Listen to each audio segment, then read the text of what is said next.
We didn't open yet. No, I just was curious No, we're how just you wanted to chatting. attack, Okay. how you wanted to attack it, you Informal. know? I'm gonna walk you through some broader recommendations that I've got, and then if there's time, we can get into the specifics. Okay. Because I know you had a lot of edits on the second draft, so we can discuss, plus these points that you had. So we'll start with that and then. Okay.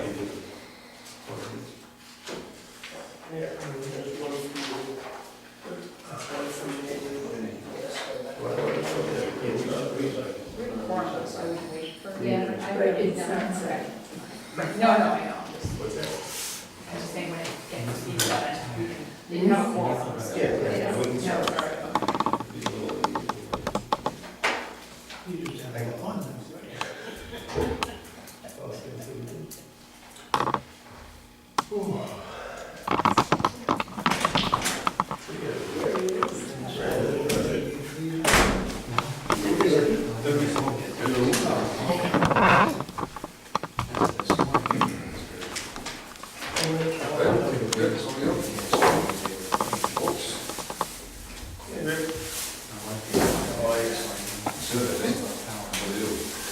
Long day.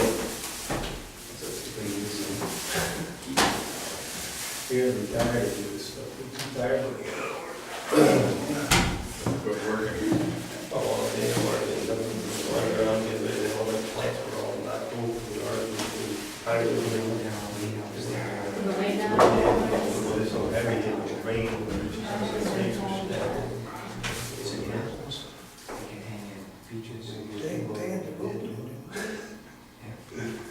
All right. All right, I'm gonna call the planning board meeting for Wednesday, September 20th, 2017 to order at 7:01. Okay, Mike Carpenter, are you here? Aye, are. Ron Servazio, are you here? Yes, Jeff Sheldon, are you here? I am. Richard Sparks, are you here? I am. Let's see, I'm Helen Hardy, secretary. Also here, excuses Sergio Spaciano.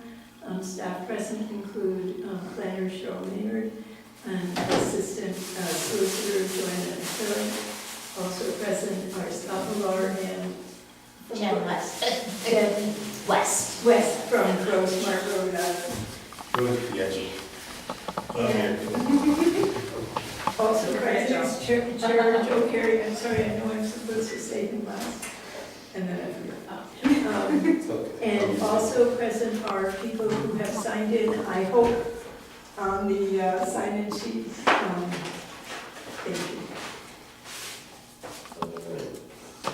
This time I'll accept the motion for the minutes of August 9th. So moved. Have a second? Second. Discussion? Hearing none, all in favor? Aye. Opposed?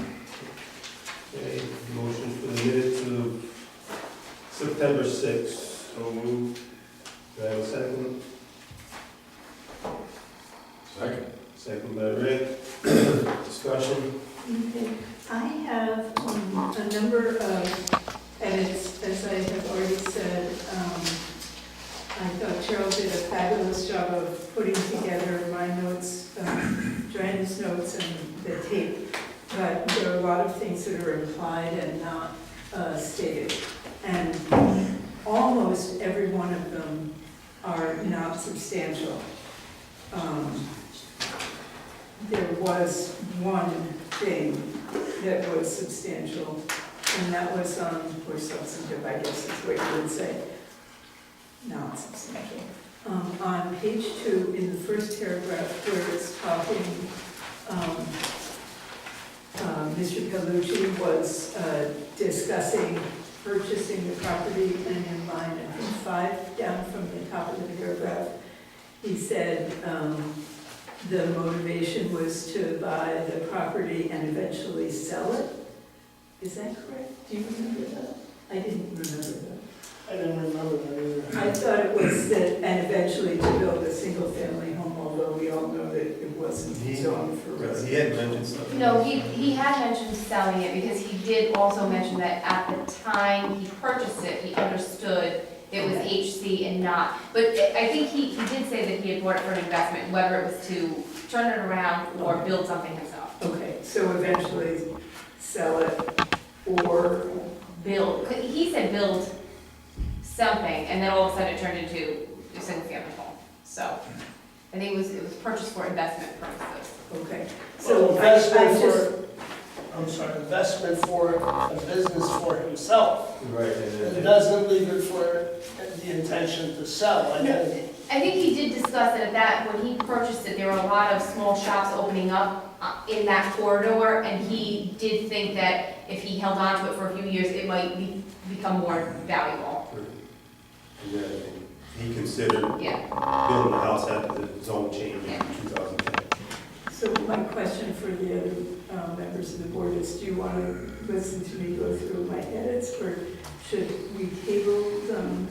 Why don't we make a motion, we table that until you discuss with Cheryl the rewriting of the minutes.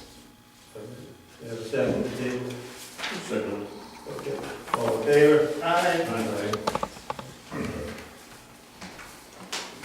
All right, we got correspondence, we have any correspondence, excuse me?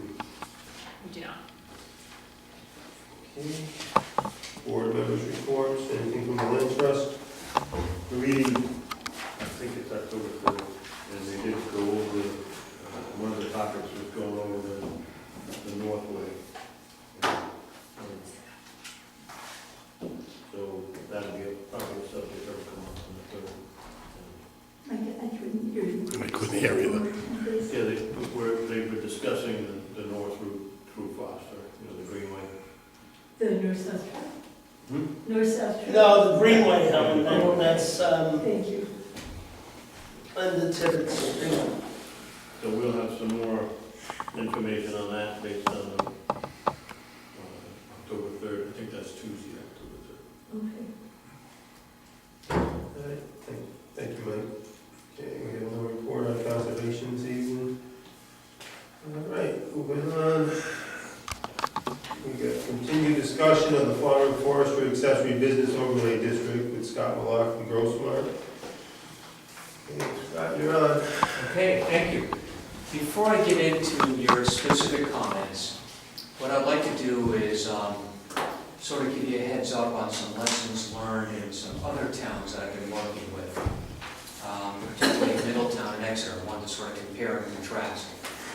Exeter started off about a year and a half ago. Their town council appointed 11 people to work on this, in addition to 7 members of the planning board. So that's 18 people that reached a consensus. The ordinance moved forward, unanimous support. The town council had a work session. Nobody came. They didn't hear any feedback. Then the town decided, per law, they need to send it in accordance with the Right to Farm Act, if there's any changes to a town ordinance that may influence agricultural activities, you need to give farmers notice. So the town sent a notice and a copy of the ordinance to everybody in the Farm, Forest, Health, and Space Act. Literally hundreds of people in town. But what they did is they sent a copy of the ordinance, no explanation, in sort of a bureaucratic, letter, come to a public hearing. You can imagine what might have happened. People became very upset. They thought it was a new regulation that was going to restrict the use of their property, and the ordinance has now been withdrawn because of the uproar. Now let's look at Middletown. Middletown had sort of an ad hoc group working on this from the beginning, but they sent a notice out to all farmers in town at the very beginning. So any farmer who wanted to participate in the process did. And we got some really good feedback from local farmers. As a result, the ordinance has been, again, endorsed by local farmers. They understand it. It's moving along extremely well. We're not anticipating any issues there. The lesson learned is, for Foster, is that I would highly recommend, before we go much further, is that you have a public workshop, and I'd actually prefer that we call it a listening session. So you can get feedback from Foster residents on a very, very preliminary draft before you spend a lot of time vetting it. I think it would be wise to make people aware of what you're doing, why you're doing it, and get their feedback very early in the process. So that's the overall comment. We can come back to that in a minute. Joe, can I ask, Scott brought up something. Scott, do you know the difference between the Farm and Forest Acts in New York and Pennsylvania and Rhode Island? I'm not familiar with Pennsylvania's act. Okay, the difference is for everybody's knowledge.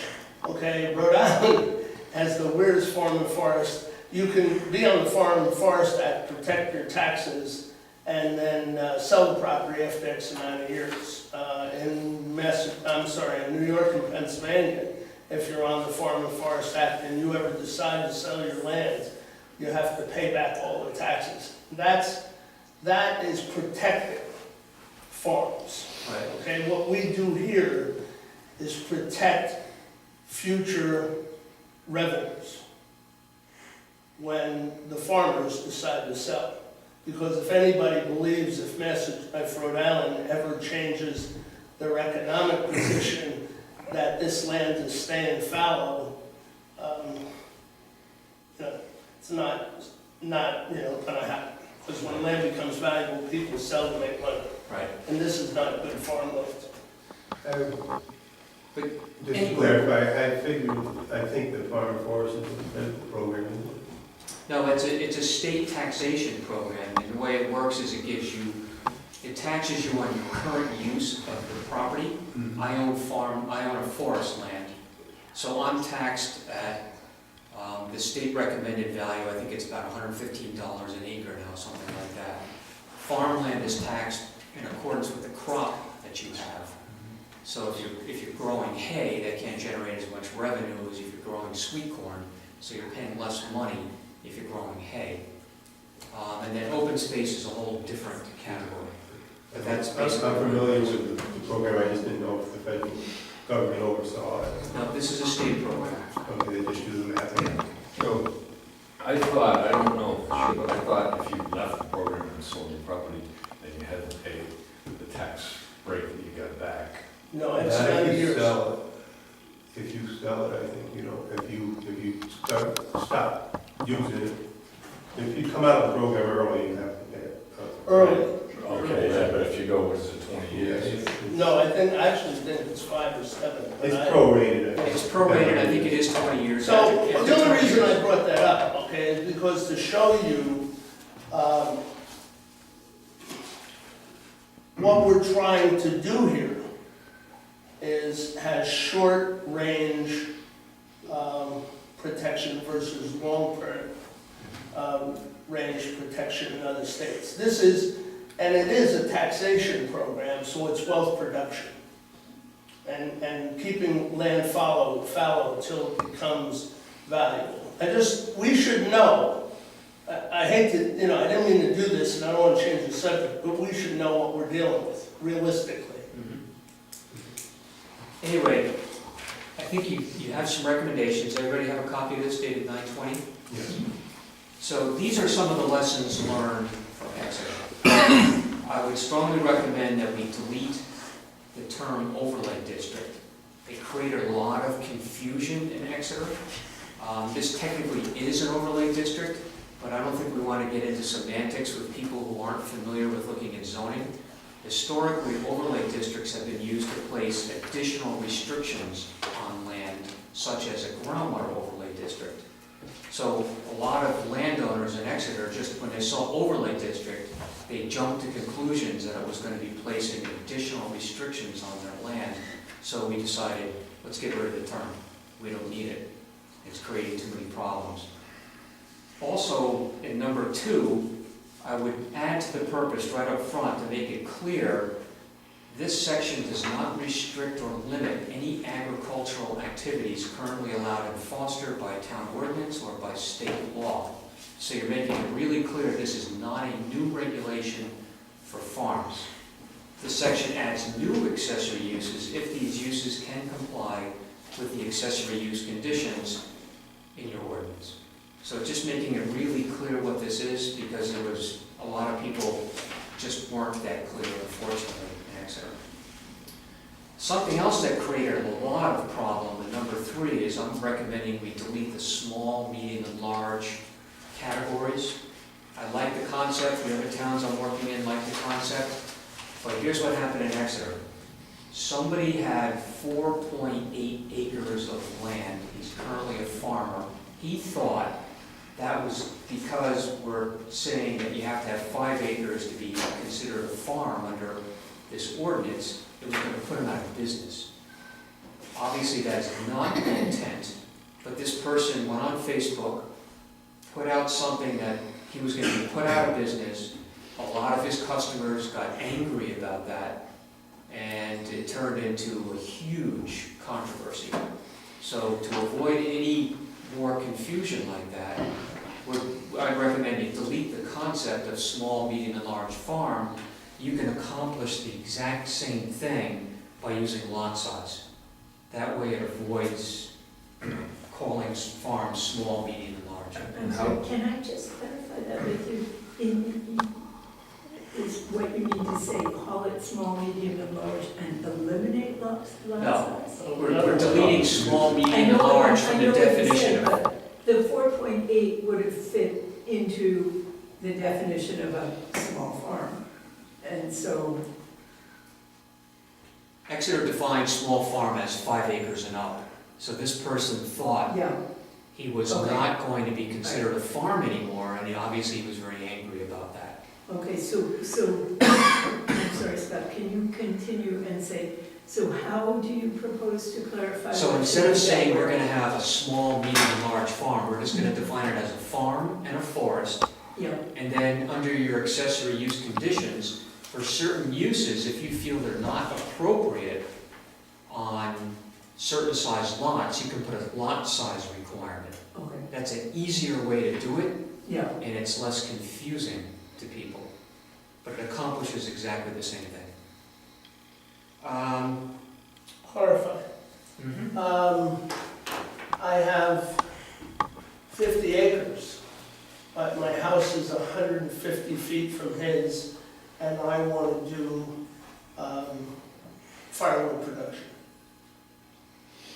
within 150 feet of his house. So I think lot size, there still needs to be a clarification in that regard as to, we don't have a noise ordinance, but some kind of protection.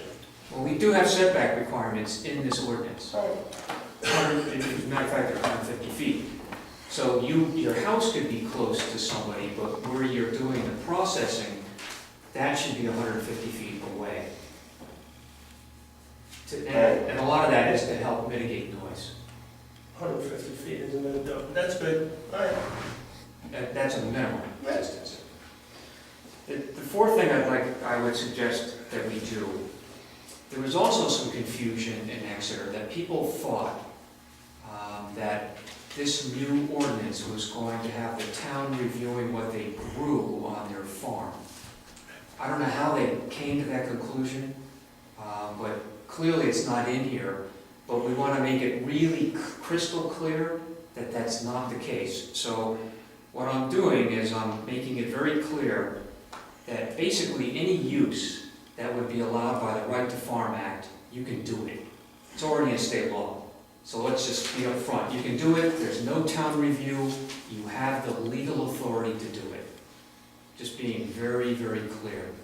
Again, we're just trying to avoid misunderstandings. We ran into some problem with the definition of equestrian facility. A lot of people thought that if they didn't have 10 acres, in Exeter they were defining an equestrian facility needed 10 acres or greater. A lot of people that had less than 10 acres keep horses, and they were fearful that this ordinance was going to take away their horses. Again, not the case, because the ordinance does say you can keep animals. A horse is an animal, so it would be covered under that. But to avoid the confusion, we suggested adding a definition for horse farm, and we're still working on this to try to distinguish it from an equestrian facility. And basically, a horse farm is anybody who keeps horses for their own personal pleasure and use. They can still board horses for other people. I mean, you know, you're just making it clear it's different from an equestrian facility, which can be a large commercial operation that has jumping competitions and riding lessons and all that kind of stuff that you might want a larger lot to accommodate. And then the last thing we already talked about, again, I would strongly recommend you schedule a listening session with Foster residents ASAP. Probably the best time of year to do that would be November. For the most part, most farmers the peak of their growing season is over, either late November, early December, in that time frame. This usually works pretty well for them.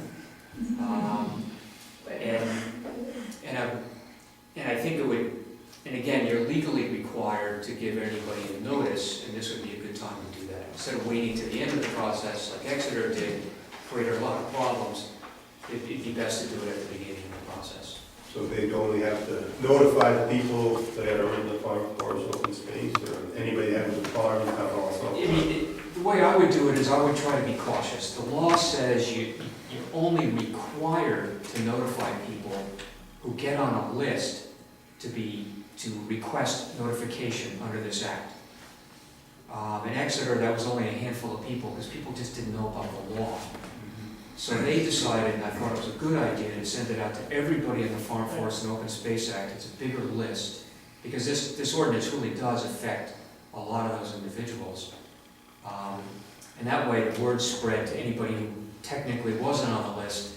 The word got out pretty quickly. Yeah, only concern, I think people with smaller farms won't be in that group because there's a minimum acreage Right. in the farm forest and open space, so I'm just curious about people that have small farms. But you can also, It's possible to advertise by, if we, Right. the most logical thing would be to put something, an invitation or an encouragement in Foster Home Journal, and, say if you have any concerns, no matter what the size of your facility Right. is, please come, give us your input, that kind of thing. I'd be happy to work with Cheryl. I did a similar story whenever the local newspaper is in Gloucester, they ran it. It worked pretty well. We did get some people to the initial meeting. So people, you'll know best which paper is best read in town.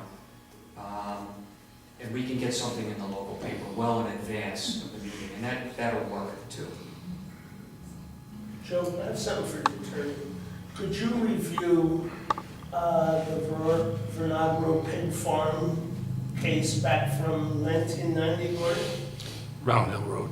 What? It was Round Hill Road. Yeah, Round Hill Road, I think it was around 1990. I think you should look back at that and see how that case affects what we're moving forward with here. I can do that. I have a question, Sure. with respect to number 4. So, the second portion of that paragraph says that these uses would still need to comply with the applicable accessory use conditions. So, does that mean that anything that's already kind of allowed under the Right to Farm Act, although it doesn't need review, would still need to comply, so that it still has to have review? Or is that sentence talking about the words in parentheses? The words in parentheses. So for Okay, example, so if then a that farmer makes has a sign, the sign still has to comply with the Foster zoning ordinance. The Right to Farm Act doesn't. So if you wanted to add something in as kind of a Sure. grandfathered right, that's, okay. Right. And we can work on that language to make it crystal clear. I wasn't sure which. It was amazing to us how people, and I think this is a good commentary, it's important to understand that large landowners in general were very distrusting of government, be it state, federal, or local. There's no surprise there. Don't take it personally, but it is what it is. And they were very distrustful of any regulation, even a regulation that's giving them more uses. It's actually giving them flexibility under existing zoning, and they still didn't trust it. So it was eye-opening for us that we need to proceed very carefully with this to make sure that everyone is on the same page before we go too far. I think we need to clarify, the accessory uses. And I think this, because we don't have anything in our town, that deals with any of it. I mean, a lot of it's done already. There's a lot of people doing firewood, there's a lot of people having different activities on their properties, on their farms and stuff, and so, you know, but there's really nothing in our regulations, so it's just to help, you know, clarify it, I think is a big thing. But it makes it, them able to use their land, so I think it's a plus for them actually. Right. So that's what we wanna do. I'm sorry, I think Scott's caution is definitely wise. That we definitely don't want to make anybody think that we're going to remove that. So I think that's a very wise. I have another question for the attorney. For your fee, please. Joe has been doing firewood on his property for 10 years. And we write an ordinance. And he's never registered with the town or paid any taxes. Mhm. He's not grandfathered, or he is grandfathered, which is he? That's, so I don't think off the cuff, I think you can answer that? No, but I think that's some of the concern in writing this, that there are going to be, and that was in that number 4, there are gonna be certain acts that are essentially guaranteed by the right to farm, but we or you as the planning board can include other activities in those allowed acts. But the point is, he's been doing it and hasn't paid taxes or registered with the town. My question is, and I think you need to give it some thought, he's grandfathered, or he falls into our new ordinance? I think the suggestion is that he would fall into the new ordinance, but I Okay. think you can make the decision as to. No, you're gonna make the decision if he I don't know. complains. If he I don't know complains, that. you're gonna take that to court. But if he's not registered, he's paying more taxes. I mean, we have a tree farm, I'm not registered at a farm, an open space, and we do a timber thinning for money, and I pay the taxes on the money. But I would be getting a tax break if I was in the program listed. Well, but this is the question, you know, specifically, this has to be part of what we're doing here, because we got a lot of these activities going on without registration, so you gotta figure it out first. Gordon? To pile on what Ron's saying, for example, you have the property and somebody comes in and does the forestry on it and collects it and you get paid for your standing timber. But then that guy may be Joe and he brings it home, he cuts it and splits it in his yard. We're not talking, I don't think Ron's alluding to your 50-acre parcel. It's where he brings it home and processes it. That timber is not processed on your property, it's taken out in bulk. Now, I do have another question, hopefully it can be answered. What's the input on the Rhode Island Farm Bureau on this? The Rhode Island Farm Bureau right now has a lot of reservations about this. I actually was at a meeting today with Ken the Betancourt? new executive director. Yep. We agreed to meet to sort of clear the air on all of these issues, but part of the problem was a lot of misinformation about this. So we're trying to make sure that they fully understand it. And to pile on about Ken Ayers with the Rhode Island Department of Agriculture. Jen and I met with Ken Ayers yesterday. Okay. And what's his input on the same as the Rhode Island Farm Bureau? Ken, Usually they run hand in Yeah, hand. no, Ken was actually involved in developing the guidance for this ordinance that it's based on back in 2011, 2012. So he's been on board since the beginning. He's a state employee, Yeah. He gets it, he understands the concept, and he strongly supports it. but the Rhode Island Farm Bureau don't get it. I think they've been given a lot of misinformation. I can understand their caution. I'm a registered farmer in the state of Rhode Island. I file farm taxes and I have farm plates on my vehicle, so I do have reservations myself. So that's why we're recommending the listening session. I like the listening session better, because I think everybody understands what that is. Workshop sounds like it's a public hearing, and people have to come and make statements, and I think we want to keep this pretty informal. And what we didn't discuss yet is, what I'd like to do is we do have a professional facilitator, and I'd certainly like to use her talents. So what I'd suggest at this meeting is that I could make a presentation to make people aware of what this is all about. You know, obviously, either Joe or Cheryl would get up at the beginning of the meeting and, you know, have an introduction. I could walk people through what this is all about. and then I would like Jen West to essentially run the meeting. So it wouldn't technically be a planning board meeting, you could be in the audience just like everybody else. And the key is to really hear from Foster residents. But shouldn't we decide whether we are, if there are 4 people on this board that want to move forward with this first?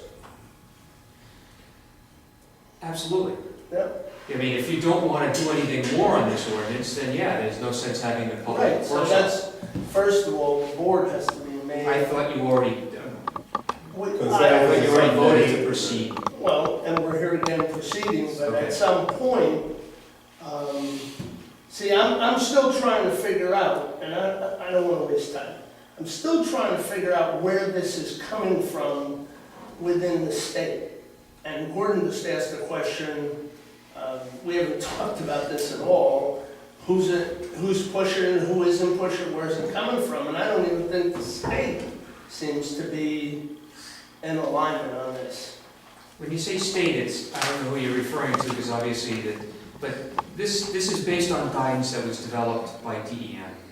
Okay. Working with All right, the, so it's, working you guys with, got- working with the American Farmland Trust, forest landowners, farmers, and others came So- together and developed this guidance. From this guidance, towns weren't, are there any other states using similar guidelines? you know, we looked when I was the project manager when I worked for DEM on this particular project.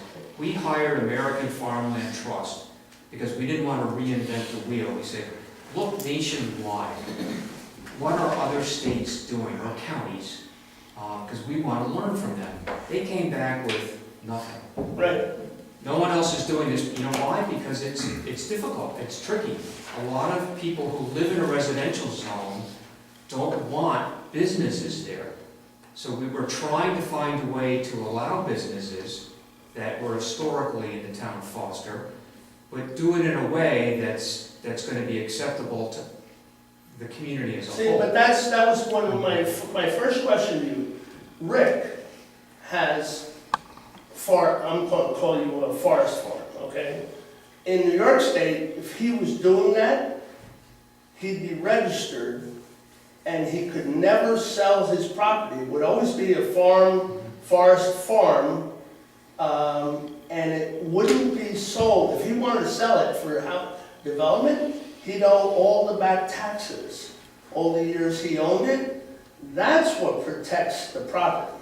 I do understand that I'm in agreement that people should be able to use their property for I remember our jelly making story, okay? But this goes a little farther than that. Okay, And again, that's why you have the listening session, to see what their issues and what their questions and concerns might be. all right, to clarify a few things, Ron.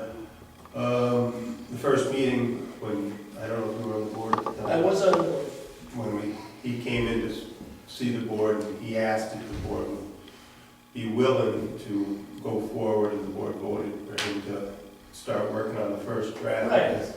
So we did decide that we were interested in pursuing this. right? So that's the answer to that question. You know, as far as, That wasn't, Joe, I you don't know, have as a far as question. the farms, having the state farms, that's the development rights type of situation. It's different than the open space, farm forest and open space program, I think. But also Ken Ayers, that came in a few years back, I believe Helen and Mike were on the board with me, and did a thing about the farm programs that, and I think this is where this came out of that. And he gave us quite a bit of information about, you know, accessory uses on farms and stuff. And that was, he was trying to get the ball rolling on this program, and I believe that's probably where that came from. He says probably back in 2013 or 14, he had come in and spoke with the board. I don't know, you weren't with him that night. were you? Actually, I was. You were, okay, it was. I do remember that. One of the gentlemen. But yeah, I remember that, so we got a lot of information from that too, so I think that's where it's all coming from. Just to clarify that for you. So, a couple of things I'd like for you to decide tonight. First of all, do the revisions that I just went through to the ordinance, do you support those? You were talking about your, That's the the handout. recommendations. I gave it to you on one sheet, but those changes are redlined in the Yeah. ordinance. I Yeah. thought this would make it easier for you to see instead of flipping through all the pages. Yeah, So, yeah, I got a question. I got a little confused on eliminating the small, medium, and large and going for the lot size. So we're gonna have to go through every use, every allowed use and put a acreage size with that use? Well, I more or less already did that. I put them into categories of small, medium, and large already. So what you would do instead, instead of calling it small, medium, and large, now you would say, the following uses are allowed on lots 5 acres and up. So that's number one. What about 5 acres and under? You You're could, 4, I mean, I know, because you're 4.8, I thought that's, Right. you would be 5 acres and under, 5 to 10, something like I that. think that's the kind of feedback you want to get from people in your community. I see it now, so Yeah, because they're all categorized into the different Because anybody, sizes. guaranteed, anybody under 5 acres is going to be very upset about that. I know there's still, you know, I went through the whole draft and, you know, there's still some things you had questions on it, you know, we haven't clarified yet. And, you know, I don't know if you want to go through and try to clarify some of that, or you want to wait to get the feedback from the It public. might be best, instead of spending a lot of your time vetting this, you might get feedback that could take you in a whole different direction. So you think we should just leave the draft as it is? My suggestion is, I know you've got other work to do, and if you concur with the changes that I've suggested tonight, then I can work with Cheryl, and we can schedule a time that's convenient for everybody. We can work on the outreach, you know, we can work on the letter that goes out to people, and getting a story in the newspaper, and, you know, we can work on all those logistics. But the key is to allow Jen to really facilitate the meeting. I think that's going to be very important. That's fine. She's very good at allowing everybody to be heard. Everyone, I think, will feel very comfortable that way. So then it's not a planning board meeting, you just need, the It planning would board be- will not be taking a no. vote, Right. but then how, you know, I think it could be a planning board meeting in the sense that, you know, the Well, meeting could workshop. open, because we have had meetings when, you know, people have been in and done presentations and, you know, and. if it was done that way, but I think there's still the address your question to the planning board will, you know, address the applicant and things like that. So I think we could certainly modify those rules, but I think you know, if you wanted to still have it be a public hearing, it has to be opened, everybody would have to be here, and then you could turn it over in more presentation style, I guess. You know, to Jen, and she can, you know, Right. sort of guide people through it. Yeah, may I say something? Yeah, I would actually highly recommend that it not be called a planning board meeting or a public workshop, because people are getting, this kind of language we found really matters, and people were getting really caught up in the business of the town and being afraid that it was their one and only chance to say their piece, and that it was a done deal, and it was just, I think, something more just very open, like facilitated by a neutral party, and not necessarily a town meeting. But have you all as just members of the public, really, and just very. But then you don't need us, and So you it should would be- advertise it. It would be like an informational meeting Yes, for, yes. you know, a possible Informational change to meeting the to the zoning But, ordinance, you and then know. I think you do need to notify members of the public that if they have things that need to be on the record, or if they have objections, or if they have comments, then they need to come back to the public hearing. That needs Yes. to be, Yes. because people might not understand that, and then they come, Right, it's, You don't want people bringing attorneys or anything like that to something like this. Right, we It's just not gotta be formal. of course, of the open Yeah. meetings. Right. Obviously. Just a little bit of input. You know what's flagging red flags for me right now? Yeah, How we're trying to reword this and almost kind of not let the public know about it. that's giving me more red flags. How we're trying to not let happen what happened in Exeter because it didn't go the way I'm assuming you wanted it to go is concerning me. And again, like I said, Ken Ayers, I know Ken Ayers personally, I've known Ken Ayers for many, many years. He's a state employee who this all comes down the line with, along with Roadmap, Rhode Island, Grow Smart. It's all twisted in together in one big thing.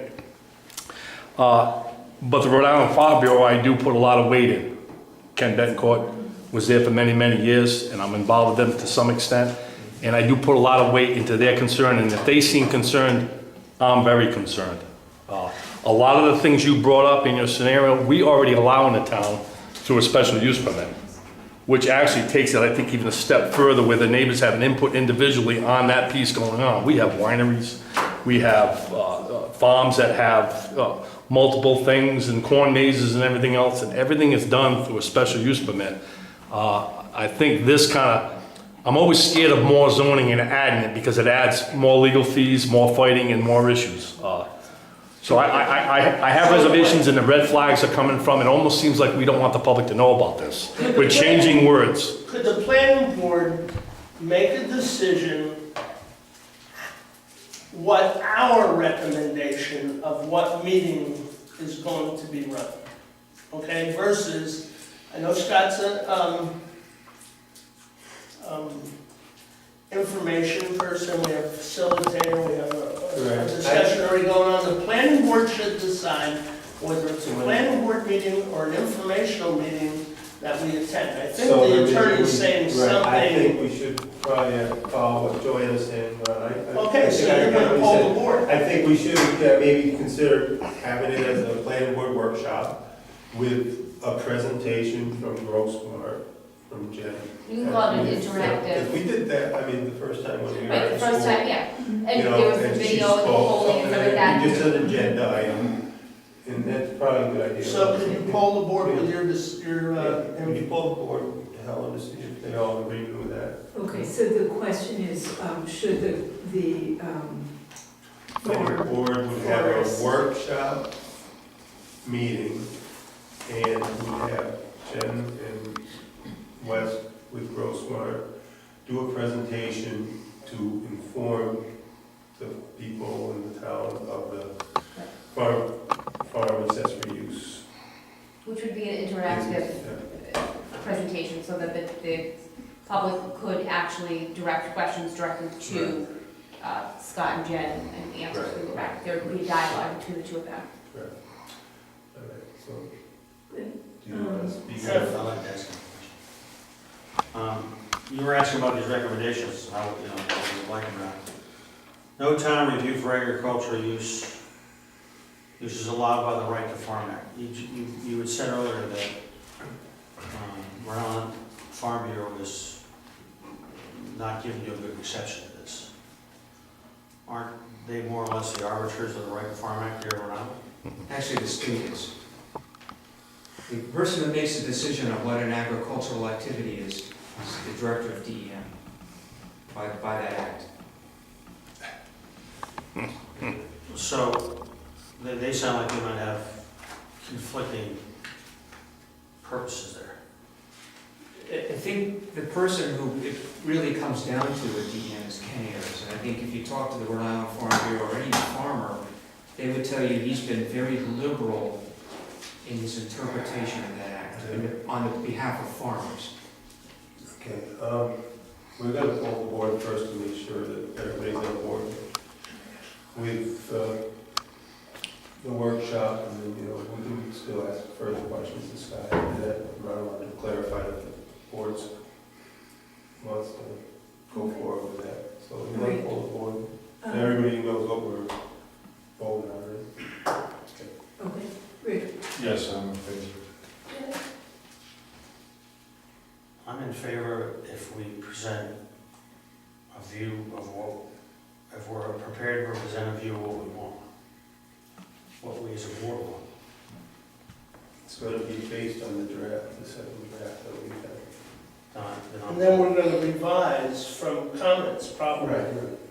And then the board will have an additional meeting to discuss what you like and what you don't like, and this will just be input from citizens, so you won't even be voting on anything at this meeting. No, It I don't actually gives think the the people board that has are gonna be made, affected the most a chance to speak. the board hasn't made a Not for- decision yet. We're not going to make a decision after the meeting when we have this input.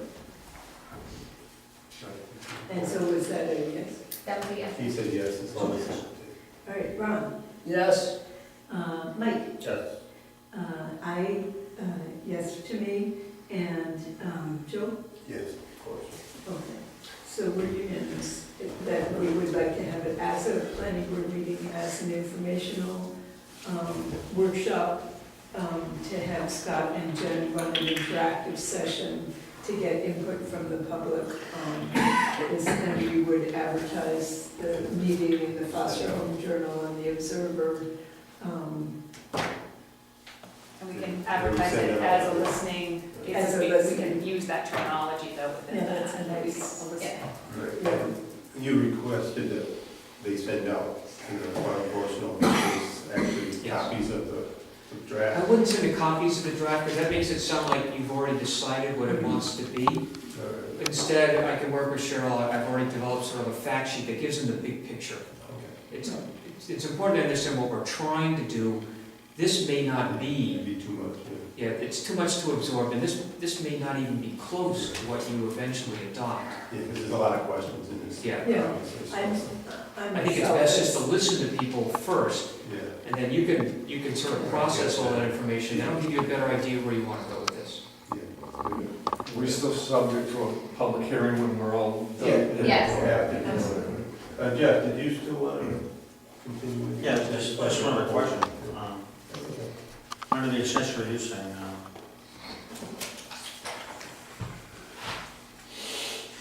how much, you got 20 acres and live in a, I don't know, 3,000 square foot house if you're lucky. And the rest of it is your farm business. Which is the accessory and which is the main use? If you're a farm, then the primary use is the farm. So if This you're is doing, gonna, this is gonna be under this AR, am I wrong here? I'm new to the board. Yeah. This is gonna be under this, AR, and that would be an accessory use of the farm. Yeah. Right, the way you're talking. But if the farm comprises most of the property, what becomes the accessory and what becomes the major use? again, the primary use would be the farm. Let's But are say, you clear, see, he's missing, okay. farm by state designation, or farm by town designation? Farm by this designation, Okay. in the ordinance. All right, The way Okay. we're proposing to define it, the person would have a farm. so the house is the accessory use under this proposal? Not really. I mean, House is part of it. to keep it simple, what you could do is this, because you're dealing with farms and farmhouses. Because what's accessory and what isn't it can get very confusing. But think of it this way. Foster has a home-based occupation or provision. The home-based occupation is an accessory use, which can't exist without the house. The house is the primary use, the home-based occupation is the accessory use. Even though it might be somebody's primary business, it's still called, And we also, Zoning have a farm, use ordinance that says you can't have a farm without a house on it. Animals, all right, so there's more to be considered, sure, okay? that all has to get folded in. Right, okay, so another thing to be considered here. Right. But I don't know if I answered this gentleman's question or not. Well, you didn't really. I've been around New England a long time. I'm taking care of a lot of buildings over in Connecticut that were farms. And they have ancillary land that's either next to it or next door, but they're several deeded lots. There's no house on it. It's all farms. Okay? I don't know that happens here, but suppose somebody bought a vacant lot adjacent to him, separately deeded. Just because it's the same owner, is that gonna make it an accessory use for that property? Because there's no house on that particular lot of land. Right. As I understand your scenario, that somebody farming that extra lot would not be an accessory use.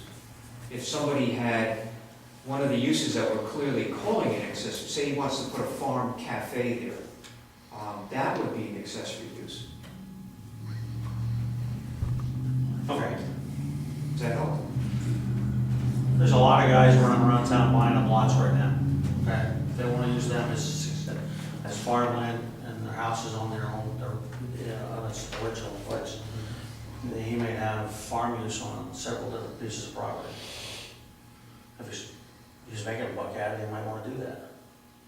So the question still remains, so a lot of this stuff refers to an accessory use for a piece of property. And rather than it's going to be the main use of that piece of property. The primary use, I'm sorry. You just confused the issue. You couldn't, if I bought a piece of property, I couldn't have a farm cafe on that separate piece of property because it's not an accessory use, it's the main use of that piece of property. But you're gonna call it. If it's adjacent to this, I understood his scenarios as it was adjacent to. I'm sorry, I don't wanna, I think there's a lot of stuff. We're getting into the weeds here. Yeah, right, we're in the weeds, let's let it go. Well, I Sorry. think, I think the confusion is that in Foster, you're not allowed to build, even put a barn on a piece Yeah. of property if you don't have a house on the property. So I think that's what they get at, and I'm sure with people that are in open space, obviously, you can't have buildings on open space. Forestry, you can, on farm, you can have buildings on it. But if you're in the open space program, if you put a building on open space, and you're violating prohibitions of open space. So to have an accessory use on open space is probably not realistic, right?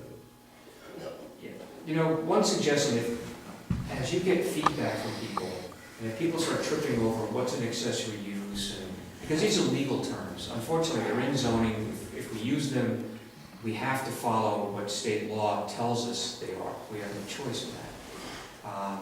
It is what it is, but if people have trouble with that, you could simplify this and just add some uses to your use table that you feel comfortable allowing by right, and certain uses that you allow by special use. That makes it simpler. It may cut down the number of uses that you feel comfortable with, but that's another option that you can choose to do it. Because I think most people understand that process already, and if they understand it and it seems to be working, then you could just continue in that direction. Because to Jeff's question, I think if you have a farmhouse, and you could still have a separate piece of land that you're hanging or something that's not the same lot. It could be a separate lot with no buildings on it. You can cut hay on that lot, so you're using that property even though it's not part of the house lot. It's all over town. Right, that's what I mean, that's what I'm saying. It's Our like- barn is not on the lot that our house is on.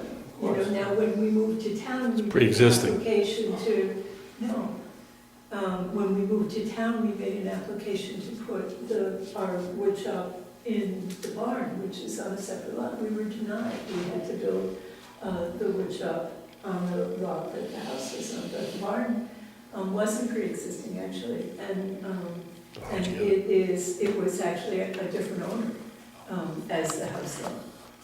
So how'd you get a bond on a piece of property without a house, because that's not allowed in town? Pre-existing.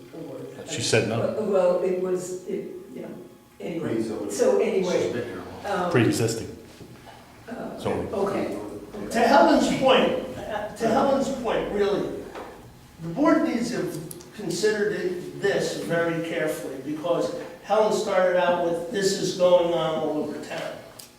And it does go on, and unless a neighbor complains, we're pretty free and open here, except for animals without a house. I think that's the only one that, and that one, and probably farm stands. I don't think we allow, right now, in front of my house, me building a farm stand and selling, I'd have to go to zoning.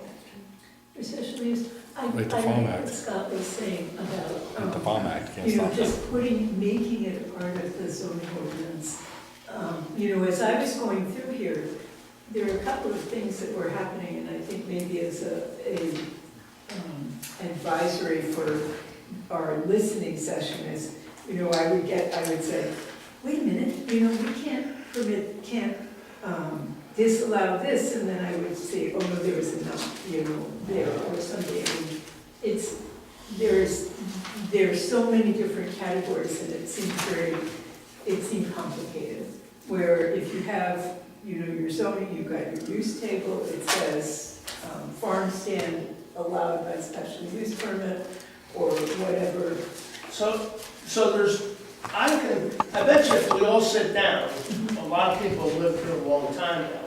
I bet if we all sit down, we can pick out the 10 items that are not presently allowable, and add them to the table. This thing, Brad Gordon used to say, keep it open. It's much easier to argue something open than it is to put specifics on something. So I just wanted to I think, you know, I'm going back to your point, because if you look at this town, there's all kinds of stuff going on in this town, and unless your neighbor comes after you, you never hear a thing. Yeah. You know? And it's, you know, it would be asking for the same problem that Exeter had if people all of a sudden thought that they were. It could be, it could very well be. That's why I'm suggesting, after this, that's why you don't necessarily want to send this out, because it really isn't, you haven't really approved anything in here yet. Yeah. So it really isn't any official document other than some recommendations. And you may decide to go in a very different direction. Yeah. So let's have an informational hearing.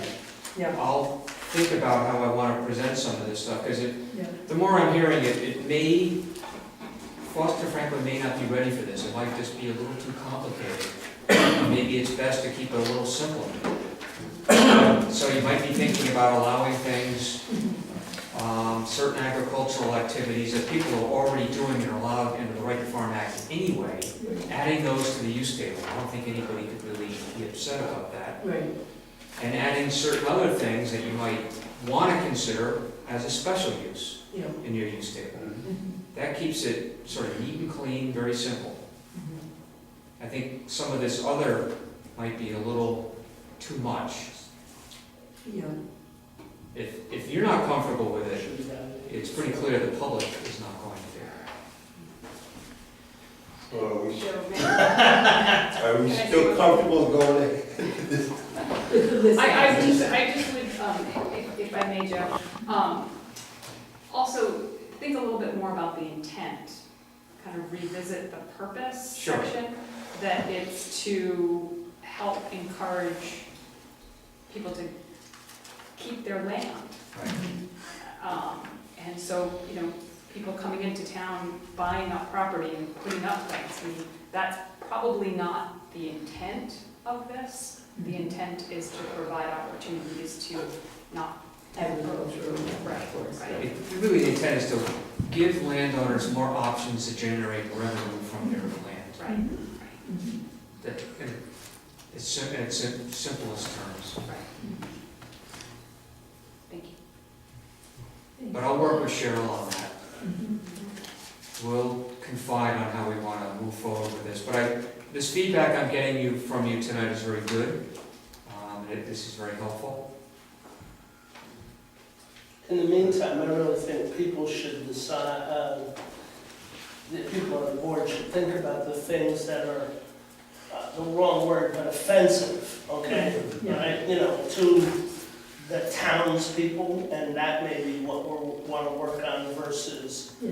in this vein of letting people use their land by special use or variance or whatever, versus this, what seems to be getting very complicated because we got into the weeds. Right. What we could do is go back to what we did originally, the visual preference survey, because that's, we could show people pictures and say, do you think this use is allowed in Foster, yes or no? Do you think it should be allowed by, that might be too complicated, but we could go further. They might not know by right special use, they're probably not gonna understand what those terms mean. No, just, yes, no. Yes or But no? the one thing, that when Jen did that original presentation, it was great, but so many of those things are already going on in town. And that's why you got a yes. Right, and that people were saying, but we already do that, but we do that too, will we do that too? I should make it clear, it's not in your ordinance. See, that's what happened in Exeter. People are doing a lot of things in Exeter that aren't in the ordinance. Yeah. And the landowner can get themselves into trouble. Not necessarily in the town. What's happened in other towns is that a neighbor moves in, they don't like what you're doing, they go to the use table, and it's very clear it's not allowed. They might complain to the town, and if the town doesn't do anything, well, it's Foster, we're not gonna enforce it, they can go to court, and the judge will enforce it. So, Scott, but we've explained to you as best we can, okay, this is a pretty laissez-faire town, all right? And I've been here a long time and I've seen people come and go. I've seen the Rambone case with the neighbor of to the cows. I've seen very few of the things you're suggesting are gonna happen, because people know what they're moving into, and so I understand what you're trying to do, and you said this is a listening session. I'm giving you feedback, okay, and you're keep telling me the same thing, and you're missing the listening. I understand what you're saying, but Okay, I'm just trying to give you the benefit of the other towns that I'm working, because I am seeing these court cases. Unfortunately, they're cropping up more. I mean, probably hasn't happened in Foster yet, but there is one in Exeter now. I know a number of towns where it's unfortunate that it's happening, okay. but it is. And I think it's important, that the things that we know are happening already, that they are listed, so they are allowed, and, so people are, so like he said, I mean, if somebody moves in and they start complaining about Joey's cutting wood, and I don't want him to cut wood next to my house, and, he doesn't, it's a neighborhood, there's houses around, whatever, and the guy's been doing it for 20 years, but if it's not allowed in the ordinance, it's not in the use table, they have a case to, try to shut them down, and it costs a lot They of have a people case lot of to grief. try to shut Right, down. but it's a lot of grief, just like with the Rainbow Farm, that was a terrible thing to happen there, So could we, it's just, you don't want, you try to avoid that, so I think, like you said, the use table thing's a good idea. okay, But we have many things that we've been finding year after year that we don't have in our use table that comes before us. All of a sudden, how do we, they used to just take and try to say, oh, well, that fits in with this, but it wasn't listed, so it really didn't, so they just tried to make it work. And I understand what you're trying to get, we need to identify all these uses, so, we don't have people spending money when they, work on a farm, minimum income, base, starting a farm to make money and, with the crops and everything working out, you don't need any other aggravation with lawsuits. What we also don't need is somebody moving into Forster for the first time and picking on a guy who's been cutting and selling wood for 30 years. That hasn't been a problem. Because he's not mad about the wood process, he's mad about his dog barking at night. And the only way he can go after him is when we start instituting this stuff, is now he's gonna go after him for cutting wood when it really has to do with the dog. My problem is when you stop putting all these things in, it actually creates more lawsuits and more problems. there was a thing in Foster about, I'm gonna go back to 1990 out of URI similar to what you're bringing forward here. And a guy named Eric Zimmerman stood up and said, all the real farmers left Foster in the 1790s. Well, we're very limited for farms now, Yeah. for sure. It's unfortunate, how things have changed in the area. It's sad because I go out and I'm going to North Smithfield to go to a produce stand because there's nothing in Foster. They said a couple people, selling out in the front yards, but it's very limited, you don't have a nice farm stand in Foster, really. And it'd be nice to have something like that. We're a rural town, we should have that, I got beautiful tomatoes, Joe, stop by the house, let's go. But, Yeah, so where do we go from here? Where do we do? So we're gonna have him, Scott and Cheryl are gonna get together and decide, what they wanna, how they wanna go about advertising this. And, if Cheryl wants to bring it before the board, before they, go forward with it, it's up to her. But I think, she's capable of taking care of it with Scott and Sometime in November, December timeframe. October is a bad month for farmers. Sure, that makes sense. October is, I'm gonna suggest that December is a bad month December is too busy, there are too many Sure, things so going on. you can So shoot if for it can't be done well, we only have the one meeting in December. anyway, yeah, if it can't, there's a way in which January when, things have quieted down, might be Well, we'll see how the timetable works out. Okay, yeah. I know we got a few things coming up in November. okay. We can always have a special meeting for it, Sure. It probably should be a meeting where you don't have anything else on the agenda, because Yeah. if you invite people, you want to give them the Yeah, it's gonna be a opportunity, workshop. as long as they want to talk. No, we already had that problem. We're not doing that yet. But we can work, Scott and Cheryl can discuss it and we'll speak, and I can bring it before the board before we send anything out, so everybody's on board with it, before we set a definite date. I think just one suggestion that, all this is, I think, headed in the right direction.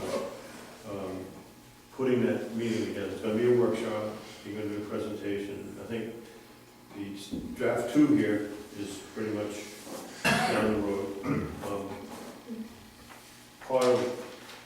Part of an orderly process, just to get things done that we need to get done, because I hate, we had that good interactive session, and you had a record of that. So I would say that would be part of the planning board package. What should happen, I'm gonna suggest, Joe, is not just to get together and advertise a meeting and schedule a meeting, have the planning board review what's gonna be covered at the meeting, so everybody has material in front of them that they should have. And we talked about permitted uses and so forth. We wanna have a good reference package in front of us. And I think, I don't know how we can do that, maybe just take a few minutes at a normal meeting prior to this scheduled workshop to make sure we have a good package so that we can help and answer questions with a reference document rather than just, it says so and this and that, and this is my opinion, because it is a sensitive issue. So if that's acceptable, I don't know if I have to make a motion on that, but if for future agenda items, obviously it's gonna be scheduling a meeting. I would say a package review prior to the meeting, make sure everybody's informed and has something in front of them that they understand, so we can all participate and help the folks who show up for the meeting. So you're saying that we're clear on what is currently allowed and what's being proposed to add? I'm talking about a reference package, the zoning ordinance references on permitted uses, the draft 2. Let's just kind of go over that, make sure everybody's got it in front of them, so we're not shooting from the hip, we're saying, Mike, would you like a document with present ordinances and how it would change by what's coming forward versus looking back and forth between two documents? Exactly, I don't want to weigh the thing down. Yeah, okay. I think the current references is a real issue. That would I be for just the have one planner. thing before you guys. I think the reason that Scott wanted Jen to handle this, and they were gonna kind of be answering the questions at the meeting, and the planning board really was kind of gonna participate as a member of the public to get input and let the public speak and ask questions to them, because, and then we'll take the feedback. I think that was the idea of this meeting. It wasn't so much for the planning board to be sitting up there answering questions. I thought that was my. But that's not what Mike is asking for. Mike is He wants the asking for information. a clarification. This is the zoning ordinance presently, and generally, how this proposal and proposal 2 might affect that. Some kind of document, we could see it. Right now, I have to go back and forth between the two documents. So I'm gonna think this thing isn't gonna happen in November because for what Mike's just asked for and I've maybe clarified, it's gonna take a little time to produce that worksheet. Yeah, I Want me to think, develop that for you? I mean, it's pretty simple. Okay, if you think you could do Let that. me make sure I understand what he's asking for. You want to see what you currently allow in the ordinance, and you also want to see what's being proposed on the same sheet. On the same sheet, yes. Yeah, same sheet, that's easy. Yeah, all right. And then from that, Good on let me take it a step further. No, I sort of like this idea. You can begin to think about which uses, if any, you want to add to the use table by right, and which, if any, you want to consider adding as a Right, special and the use. only way you're gonna do that is see those two You can have- documents, all right? That can have a column A and Right, a column B. Right. B Very easy. B is going to be long, B Could is I going to be ask, short. are you doing this out of the goodness of their heart, or are you being paid to do this by some agency? Put it this way, I get paid, Answer but probably not commensurate with the time I put into I it. didn't, that isn't, it's like I'm a paid volunteer, I used to say that, yeah. Okay, Just like to add, there's a third there, you keep talking about what this ordinance is gonna allow and what we already allow by special use permit, but I think what you gotta add to that, which is the biggest sheet in the ordinances, zoning ordinance, is what is prohibited, not allowed in the town, is actually large. So you need that third document, because before you put something in that says you can do it, it'll conflict with what is not allowed already, and that's a very large list. Some of the stuff you look at, you can't even believe, tanneries and this and that and everything. It's a very large list of prohibited. yeah. okay. Okay. Yeah, we just did the prohibited uses recently, so we Yeah. just went, reviewed the whole thing. So I can send such a list to Cheryl. And Cheryl could send it to us. Okay, moving on. Yeah. So you've got that, and we can use that in the work session. Right, so we'll get Cheryl, we'll get it together with you and get everything set up and then forward everything to the board. Okay, Thanks, Scott. all right. Is there Thank anything you. else we want to- All right. That was all good. Sure. Anything else we can do here? No. Okay, we just said, your copy plan, anything on the copy plan, Cheryl? If you want to hear it, Yeah, I would like. or do you want to go home? No, come on, it's too early to I know, come. you don't usually go on too long, so we should go. No, I'll make it brief. So at this point, we're managing the collection of the written and the oral comments. I've gotten comments from the land, thanks, Scott, from the land trust, working with Chief Zeal on incorporating his comments as well. I've got a few more departments to kind of reach out to, but I think we're working our way at least through the language piece. I have met with the consultant, Mason and Associates. They verified that the base map that I have on my desktop is useful, but it does need a few edits. So we're gonna work on figuring out the best way to do that. I have asked the consultant for a cost estimate to complete the maps and the printing Yes. services, but I'm also meeting next week with Mr. Sparks' daughter Laura, who has generously volunteered some time to take a look at what we've got and discuss, maybe doing some sharing between creating some in-house, having Mason and Associates create them. But also I'm hoping to talk with Laura too about just creating some other maps for a general use of the town as well. You know, once you volunteer, you know the story, right? Oh, you mean my daughter's Yes. very worried? Well, she offered it No, up, so. no. We'll just see how it goes. That's the old one. Thanks very much. Appreciate it. And that's all for Nice She's not a resident. Thank you, John. Yeah. Okay. That's everything? Does anybody have any questions on that, anything? All right, future agenda, I think Ron had something. Yeah, we need to clarify and codify, before anybody comes to our board, 2 members or 3 members of the board should go to visit the site. Not after the gravel bank comes to make a presentation.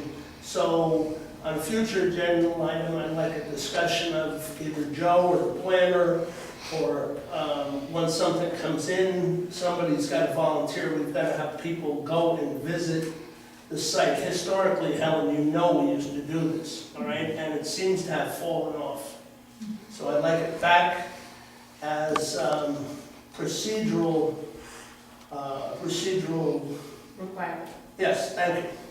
We did do a couple last year. We went up to Cucumber Hill for Okay. South Tower, and we did one over on, Yeah, but what we need to do is, we need to do it as a regular item. I know, we usually go if it's, you know, something that. It hasn't happened since I've been here, I want it to I happen. don't think we've had any applications.